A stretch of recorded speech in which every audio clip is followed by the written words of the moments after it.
Hey, my name is Jared Moon, and I'm part of a group of underground athletes you've probably never even heard of before. We don't rely on fancy equipment for training, and most of us don't even have gym memberships. In fact, our motivation comes from within. You see, we have jobs, families, and responsibilities, but we still have big goals, and they aren't getting achieved at a global gym. For that reason, we have to do things differently. Our training has to be smarter. We don't have every piece of equipment known to man or a ton of time to train, and we don't need it, because we are achieving amazing things without it. So how do we do it? If you ask your average personal trainer or gym goer, they'd call us crazy. Yet we're seeing results better than most every single day. And it's happening by blending mental training with physical training and becoming an athlete. What we call and welcome to Garage Gym Athlete.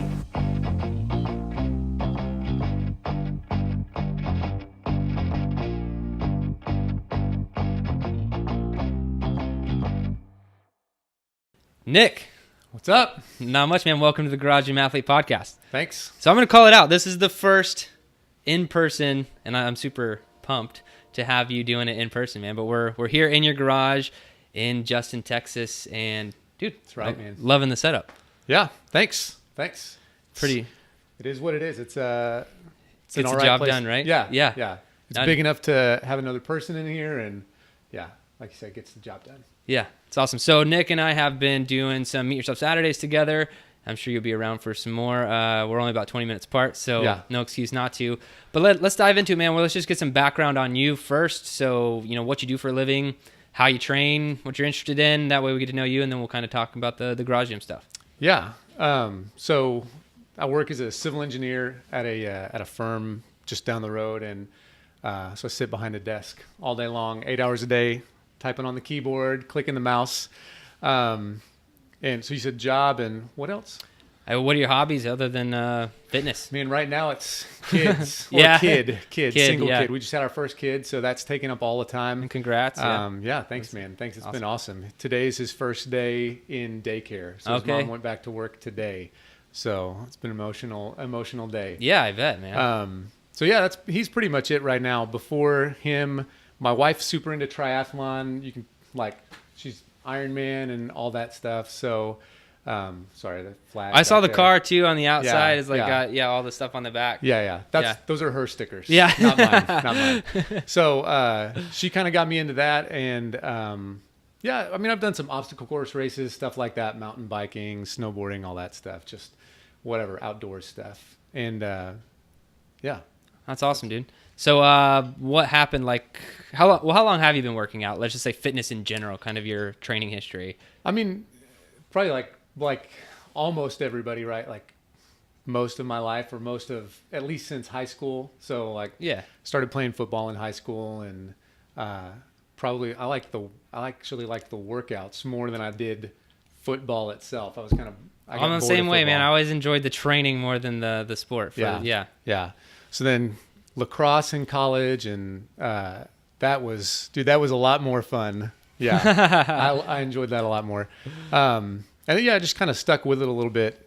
So what is that, like 20 years? Yeah. In general? Yeah. But probably the last I'd say the last 10 years has been like an interest in fitness beyond just let's go to the gym and lift some weights a couple times, and let's do some bench press and some curls. So there's got to be the transition, because I did the same thing. I was very similar story to you, picking things up in high school, whatnot, then transitioning. So, but where did the transition to garage gym happen? So I know you're probably at Globo gyms or whatever for a while. So what happened? When did you decide, all right, I'm doing this in the garage? Well, it worked out for me. It was an easy transition because my folks had, they had weights in the garage from, I don't even know what.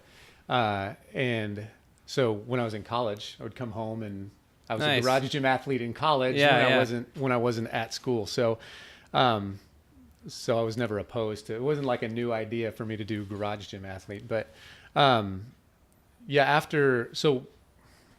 that be? It was 2010. So I guess 8 years ago, maybe 6 or 8 years ago, I started, training with a group called SEAL Team PT up in Virginia. That was all outdoor workouts every day, rain or shine, all that kind of stuff.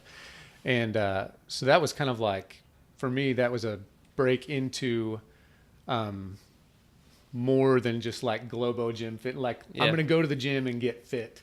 It was like, oh, let's do some actual training. Let's train with a purpose and let's measure things. Let's do some sort of test periodically to see like, are you getting better or are you not? More than just like, what's your max bench and what's your max squat? Yeah. And so that it just kind of like lit a spark. And so it was like, all right, well, let's see. I'm testing my run and max push-ups and all this stuff. Like, let's see, let's check out other things. Like how much could I bench right now?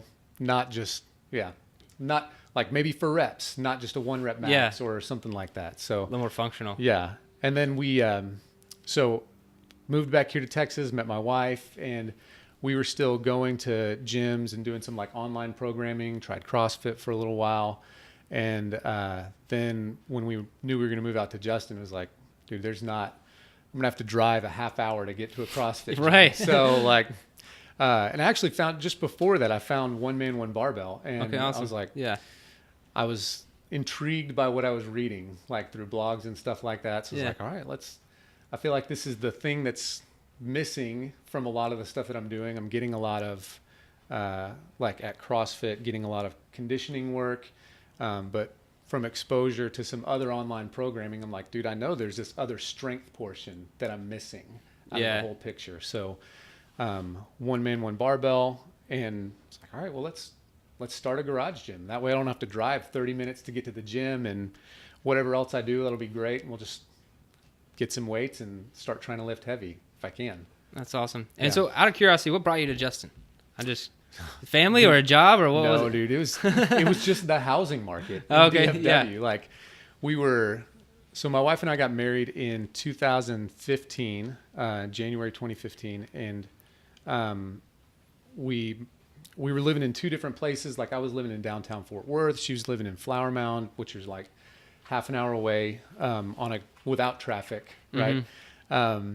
And so we're like, okay, well, we got to find somewhere to live in the middle, because that's where we both worked. So we lived in Grapevine and rented for a little while, and we lived in Flower Mound and rented for a little while. And we hadn't picked a place to live, but we just saw like rental prices going through the roof, housing prices going through the roof. Like, dude, we have to buy something now, right? Or we're going to get priced out of this market, and we're going to still end up paying like an exorbitant amount in rent every month. So we just found a house we could afford that we liked, and it happened to be out here. Awesome, dude. So yeah, that was it. And I'm not too far away, Argyle. Yeah. Yeah. If we had our pick, we'd live in Argyle. Yeah. Yeah. It's a good area, man. Yeah. All right, so let's do the cribs portion of the garage gym. So show us around. Like, what do you have? Yeah. What equipment are you dealing with on a daily basis? So obviously I've got squat stands. Yeah. So we are using one squat stand as a mic stand, which is awesome. Yeah. And then Nick was awesome and actually Yeah. had one for me. So Yeah. So we've got convertible, or like the squat stands that raise and lower. Got a bunch of sandbags and a big vanity mirror, because gotta have that. You gotta have something like that. Yeah. Can't always video yourself, you know. Yeah. Yeah. It's true. It's true. A couple of barbells and bands and jump ropes and stuff like that. Few kettlebells, ab mat, and plyo box, a bench. Those bumpers look pristine, man. They are. They're like brand new. Yeah. I mean, it was just a couple years ago when I was like, all right, let's break into the garage. They gym look world. beautiful. So I'm still waiting to see the return on investment. Yeah. We're still like paying them off by not having gym memberships right now.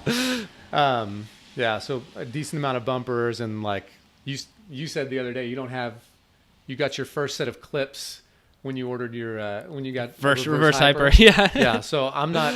Like, if you need to borrow some, I've got plenty. You got lots of clips, yeah. So a couple of loadable dumbbells, which have actually been pretty useful. Not so much for our stuff, but doing some other programming before I hopped on Garage Gym Athlete. Yeah. There was a lot of single-arm dumbbell work, and it's like, dude, I'm not going out and buying like 15 sets of dumbbells. So those have been sweet. Those have been pretty cool. And cornhole boards, because why would you don't always want to do. How long did you rock the DIY squat stands? I see them over there in the corner. Yeah, that was probably, it was probably only a few months. And the one, if I can suggest an amendment hey, to the DIY go for squat it. stands, the one thing that that really pushed me to getting something else was like, you can see my janky backstop. Joe, you're going to make sure you get that on camera. Yeah. So that's the one thing I think is missing from the DIY squat stands is some kind of backstop. So anytime I was doing something, especially on one man, one barbell, like some of those sets when they would get super heavy, I'm like trying to put the barbell down. I'm like, dude, don't miss. Especially if you do that moneymaker method at the like max reps, it's a little sketchy. Absolutely. So after a couple of months of that, I was like, I can't die in the garage. That's rule number 3. Yeah. Yeah. So let's get some squat stands. What's rule number 1 and 2? That's where the question comes. Rule number 1 is don't be stronger than the amount of weight you have. Okay, done. And then rule number 2 is don't die, and that's also number 3. Oh, okay. Yeah. Great. Yeah. So far I'm following all the rules. Yeah, great. But the stronger, that's the most important one, though. Yeah. Dying is secondary to. Oh, okay. Yeah. So long as you're strong, it's okay if you die. 'Cause I've seen like what the memes. It's like if your friend dies in the garage gym, like a real friend will come and like put more weight on the bar after you to make it look like you're lifting more than you were. Nice. No, that's like my biggest fear, as like doing all this garage gym stuff and dying in my garage gym, and the irony of that would be horrible. But I've been getting feedback on the DIY 4x4 squat stands to do that since the day I did the project back in like 2012. People were like, put something on there. I'm like, well, I didn't already. So I just, I'm just like super, I was careful for years. I think I used those from 2012 to 2015, something like that. Dude, that's like crazy. That was it. Those are my squat stands, which was insane. I would roll them out into my driveway, squat, bring them back in, and then I eventually got the yoke, which you probably see in my house, which is very versatile and pretty awesome. That helps out a lot. Dude, you live out the ethos of being a minimalist garage gym athlete more than a lot of people. And I think people expect when they walk into my garage gym for it to be like the Taj Mahal of garage gyms sometimes. And I'm like, no, dude, I have exactly what I need, nothing else. And that's it. Yeah. Like, I don't go beyond it. I think I was doing I forget what it was. It might've been after like watching a Meet Yourself Saturday or something like that. I went down the YouTube rabbit hole for a second. Yeah. And ended up with some video that I'm pretty sure Emily must have filmed. Your wife must have filmed. 99% chance.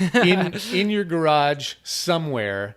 And it was like, you had like the little spotlight from Home Depot off in the corner, like offering some light, and you're doing like some weird circuit of like bear crawls and then thrusters and something else. Was I wearing a military uniform? You were wearing, cami pants. Yeah. So I remember that. I came home from work and just took off my blouse, and I was like, I'm gonna do like a DIY like strongman workout. And so like I carried some plates around the garage, and we had nothing in my garage at that time. It was really awesome because I had the full space to except do a couple of it looked like there was 1 or 2 ellipticals there was off to the side. We were given an elliptical by my parents' friends when they're like, oh, you're doing the garage gym thing, you're gonna need an elliptical. I was like, I don't think so. But maybe Emily will use it, and she didn't use it either, so it got pushed into the corner. That's awesome. Yeah, when I saw it, I was like, dude, Jared really started out with nothing in the garage. And everything it slowly turned from wood to steel, but everything was DIY at some point. Well, cool, man. So you got this set up. I do like to ask, like, what's the, we all have jobs, like, and living real life. So what is the biggest struggle in still trying to be a garage gym athlete, being a dad, being a professional husband, all those things? Like, what's the biggest challenge for you? Honestly, so thankfully there's a friend of mine that comes and works out with me most mornings. Yeah. That's super helpful. Just that accountability of somebody potentially showing up, and he never texts me until he's actually here.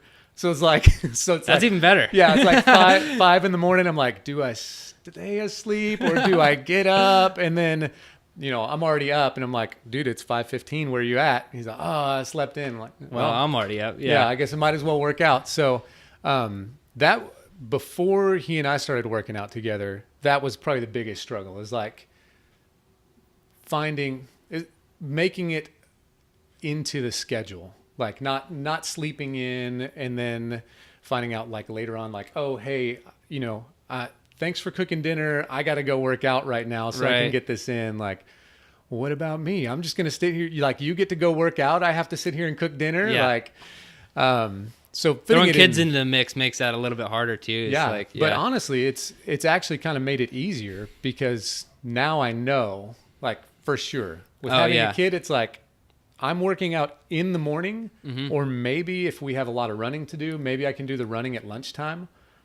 Then that's it. Like, if it doesn't happen then, it's not happening today. Yeah. So that's the biggest one, and then maybe the second behind that would be still just thinking back to when my buddy wasn't coming and working out with me, was just that, like, the mental fortitude to actually do the workout. Yeah. Like, I don't know how to explain it. Like, I guess a lot of people love CrossFit, right? Like, there's like people go to, and I'm not dogging on CrossFit, but I've talked to a lot of people that are like, I went to a CrossFit workout and I fell in love. Like, I can think of nothing more fun to do than to go to CrossFit. Yeah.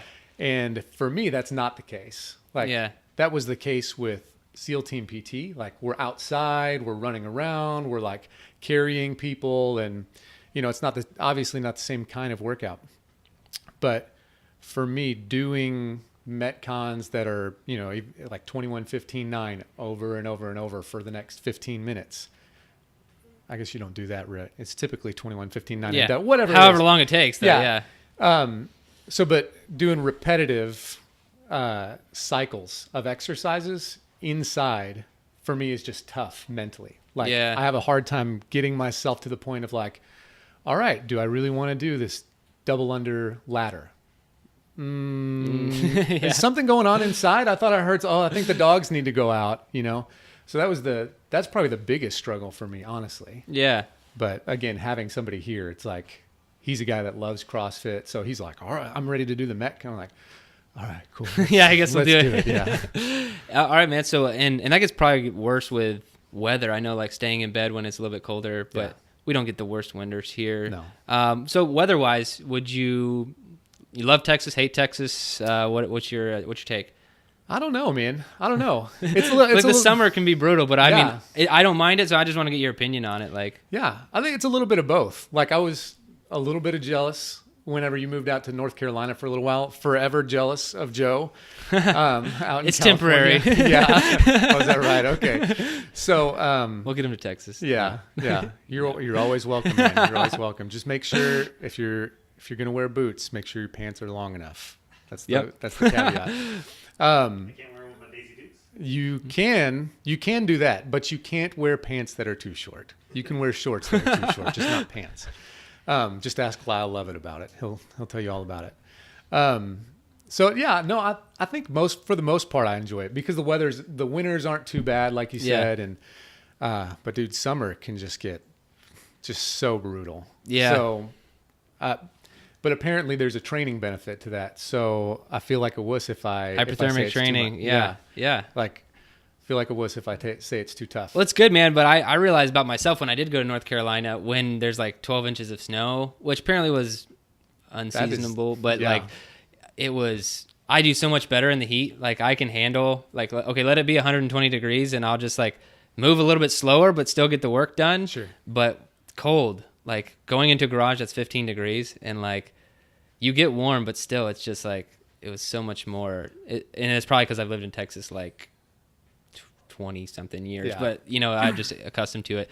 So you mentioned training up in Virginia. So how long have you been in Texas? I've been back here since 2013, I think. So you like grew up, raised Texas, or no? So I was an Army brat. Oh, okay, got it. Born over in Germany, and I was born in Germany too. Really? Where at? Frankfurt. Okay, cool. Yeah. That is close to everywhere. Like, one of my brothers and I were both born over there, and we were both born. I mean, everything over there. Most of the military stuff is that same area. Yeah. Not too far. I was born in Nuremberg, and my brother was born in Bamberg.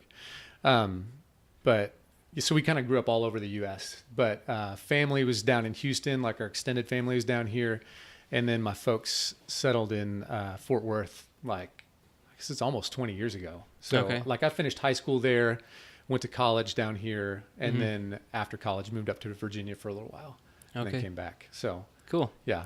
But dude, I'm the opposite with the weather.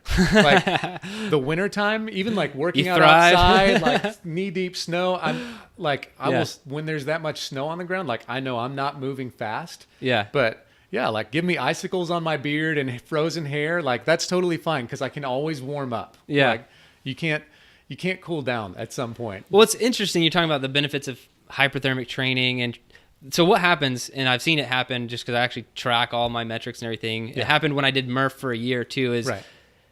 performance just tanks in the summer. Or not like terrible. It's just much less. Like Sure. if you have a standard mile time or something, it's typically a little bit worse in the summer, like in the extremes here in Texas. But what's awesome when it hits the October, November timeframe, I start hitting PRs and all these conditioning metrics because everything like that heat is gone. Yeah. But you trained in it for so long, you're like ready and acclimated. That's what I'm trying to believe it, man. I'm trying to take your word for it. Yeah, it happens occasionally. Yeah. All right, man. So a few more questions and then we'll wrap things up. So you are a garage gym athlete in your garage, but you're also doing our programming. So I'd just like to get your take. What's the favorite thing about garage gym athlete in general, our programming, our community, and all that good stuff? Yeah, so my favorite thing is the thing that got me into or got me signing up for garage gym athlete programming in the first place was the like 50 minutes of workout. Like the block programming. Yeah. Like that's it, time cap. Here we go. Shouldn't take you any longer than this any single day. And it was just super important for especially schedules, working out with another person, being in the morning. And I think I've told you this before, but I was, prior to being in garage gym athlete programming, I was following some other programming, and it was sometimes, man, it would take me, I don't know if I was just like not good enough to do this stuff, but I was like taking an hour and a half, almost 2 hours to do some of the workouts. And I was just like, dude, either I'm really weak or this is a lot of stuff to get done. Yeah.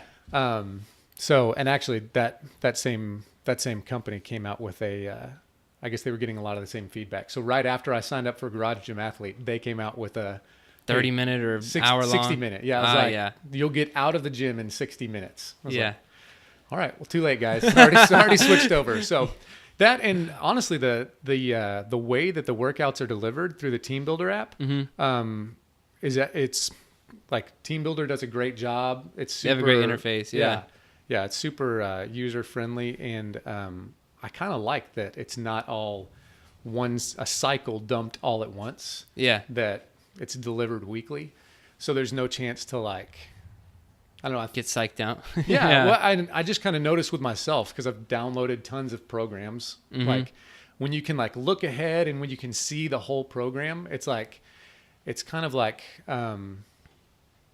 having a chore list, you know, like you're like, oh, I'll get to it later. Like, oh, I didn't do that workout, but I'll just do it later. I'm going to skip a couple days this week, but I'll hop back on next week. No big deal.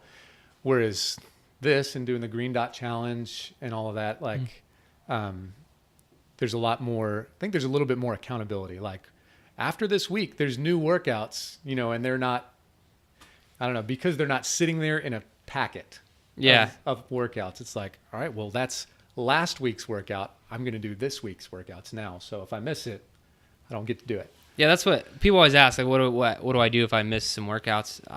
Recommendation now is just pick up where we are. Yeah. It's the easiest thing to do, and it all balances itself out, especially over time. Right. Yeah, and I think that's the tough thing about working with a program, like a set program like that, is a lot of people who would write a whole program. Yeah. You know, if you're like, oh, if there are only 40 workouts, like, for the training program, it's like, dude, you do the workout. Like, okay, I took a week off. Do I just pick up where I left off? Like, I don't know. You should probably start at the beginning. Like, you know, like start over. Yeah. So it's just, I guess that's the other thing is that with 50-minute programming, I think that you guys do a great job of focusing on making things achievable for people. Like we're gonna get you fitter. We're gonna help you meet your goals, but first and foremost, like you've got to be able to do it. Yeah. So, yeah. Awesome, man. All right. So, what's the hardest workout you've ever done? It just depends on the day. Right. Like, it took me almost 2.5 hours to do Broken Arrow. Arrow. That was rough. And I don't mind the biking or the running. It was just like all of it together at once. That was really Did you do it fully RX? Yeah. And She didn't do it. So because she just had a baby 3 months ago. Right. So she's like, she did her first triathlon a couple weeks ago, or like a week and a half ago, which was super impressive. That's that awesome. She would even do that after 3 months, like after seeing how that goes. When you posted your time, you're like, anybody else take this long? Yeah. And what I didn't comment right away because I hadn't looked at everybody's stuff. Like, very few people did it RX. Right. So if people were posting faster times, so you may have gone like, no shit, 5 miles further on the Sure. bike than some people. If you Yeah. did the full RX. So Right. yeah, it's that was a brutal one though. It was. Before that, so that was brutal from the time. Before that, the one that sticks out in my mind the most is actually was a body weight workout with SEAL Team PT. It was just like, so they would do for me, this is the stuff that was fun. Like the instructor would come out and be like, all right, everybody line up, like most push-ups to least push-ups. Mm-hmm. And then partner everybody up. Like, all right, you guys are a team of 5, you guys are a team of 5, you're 4, 3, 3. And then by the end, it was like, okay, Nick, you and, oh crap, I can't remember his name. I should have had it. You and this guy, y'all are a team of 2. All right, everybody has the same reps to do as a team. So it was like, it was basically a 12 days of Christmas workout. Ah, yeah. So it was like 20 pull-ups, 40 log curls, and it just kind of stair-stepped. And so it's like cold outside. I was thinking I was doing good, but by the end of it, dude, I was just like, I walked away from it like literally dizzy. Like I should not get in my car right now. Like I feel so sick and worn out that I can't handle it. Yeah, one of the hardest workouts I've done is my buddy's friend, is Marine Recon. He came in town one summer when I was in college, and he's like, hey, you guys want to do a workout? And I was like, already working out. I think I had just started CrossFit-ish style training, and we were in the gym doing only bodyweight exercises for like 2.5 hours. And I remember leaving just like the most smoked I'd ever been. Like I sat in my car for like an hour with the air conditioning on before I decided to drive anywhere, and it was just brutal. I mean, it doesn't matter what you're doing. Like you can mess yourself up. Right. And then you joined the Air Force and you were like, oh, that's just called a smoke session. Yeah, that's called, because I actually wrote an article called How Marine Recon Get Down, because I wrote that workout down as soon as I finished it. And then I published it on the blog, and that workout today wouldn't be like... It wouldn't be that bad? It wouldn't be that bad. I think it was just him being there. He kept our intensity super high, like no resting. But if you just looked at the sets and reps and everything, make sure it's still on, it wasn't as bad. 1 second. All right, man. So, hardest work I've ever done. Joe, you like to ask the equipment question. I can ask it for you. So, if a genie, and I was the genie, came in here and said, you can have any piece of equipment you want in your garage gym, what would you put in here? Yeah, it'd probably be a rower or an Airdyne right now. I mean, that's Those are very helpful. Yeah. Right. Like, those are the big cash items beyond what we've already got. So not a reverse hyper though. You're sure? I don't know. I mean, those extra clips might get me. Yeah. You're gonna drive 20 minutes and you can. Yeah, that's right. I'm just gonna tell Emily, hey, Jared told me I need the garage code. He needs me to get something for him. Yeah. Like, that was funny about the reverse hyper when they came in. You worked out with Ben. Yep. He's been working out with me for a long time on Saturdays and stuff, and we unpacked it, and he's like, "Oh, nice, they gave you clips." I'm like, "Yeah, dude, the thing was like $1,000." Like, of course they gave me some clips, but he was super impressed with their. Yeah, he's like, "Wow, that's a really cool company," because they didn't say it was coming with it. I was like, "They're clips." And those were my clips. that's awesome. I mean, so It's like when you buy a car and they give you air freshener. yeah. It's like, oh, wow, that's so nice of you. Included are the carpet floor mats, in addition to the all-weather floor mats that you already paid for. Right. We'll put them in the trunk. Yeah. So how about mental toughness, man? Best activity for building mental toughness? It's probably somebody said this on a previous podcast, but I think probably consistency. And now I think I'm realizing more. I used to do more. I wouldn't have called it meditation, but I mean, in effect, that's what it is, like reflection, journaling, meditation, all that kind of stuff. I think having that kind of internal awareness is super helpful. Either that or just, 10 years ago when I was really consistent about doing that all the time, I mean, maybe it was just because I was 10 years younger and I was more mentally tough than I am now. But yeah, I'd say those are the two things, man.